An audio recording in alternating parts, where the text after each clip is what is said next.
Ajay देवगणचा red 2 हा cinema लवकरच release होतोय। त्याच्या याच सिनेमातील कमळे हे गाणं नुकतंच रिलीज झालंय। काय आहे या गाण्यात आणि या चित्रपटात याची उत्सुकता सर्वांनाच आहे। बऱ्याच प्रतीक्षेनंतर अजय देवगणचा सिनेमा येत असल्यामुळे चाहत्यांची उत्सुकता मात्र शिगेला पोहोचली।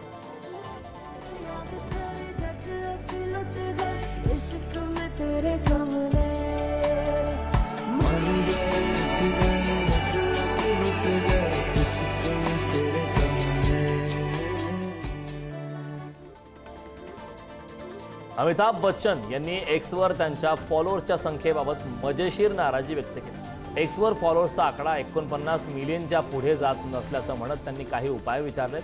त्यावर नेटकऱ्यांनी त्यांना रेखाजी किंवा जयांजी सोबत सेल्फी टाका असं भन्नाट सल्ले दिले।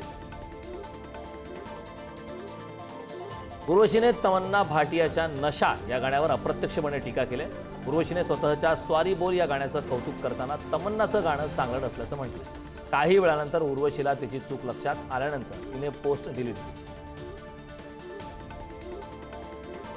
दिव्यांगा आणि विवेक लग्नानंतर 9 वर्षांनी घटस्फोट घेणार असल्याच्या चर्चा सुरू आहेत। यावर आता विवेकने मौन सोडत चर्चांना पूर्णविराम दिलाय।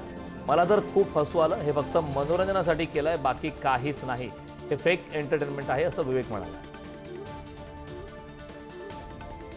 अभिनेत्री भाग्यश्रीने एक व्हिडिओ पोस्ट करत खुर्चीत बसून करता येणारे व्यायाम हे सगळ्यांसाठी सुचवलेत। तर खुर्चीवर केले जाणारे व्यायाम सर्वांसाठी उपयोगी ठरतात, मग ते वयोवृद्ध असोत, आळशी असोत किंवा कामात गर्क असलेले वर्कहोलिक असोत असं सुद्धा तिने म्हटलं। कॉमेडियन वीर दासने एअर इंडियावर टीका केली। माझ्या पत्नीच्या पायात फ्रॅक्चर झाल्यानं मी VIP सुविधा बुक केली होती, पण 50,000 रुपये घेऊनही तुटलेल्या सीटवर बसवलं। फ्रॅक्चर असूनही पत्नीला पायऱ्या उतराव्या लागल्या अशी टीका त्यांनी केली।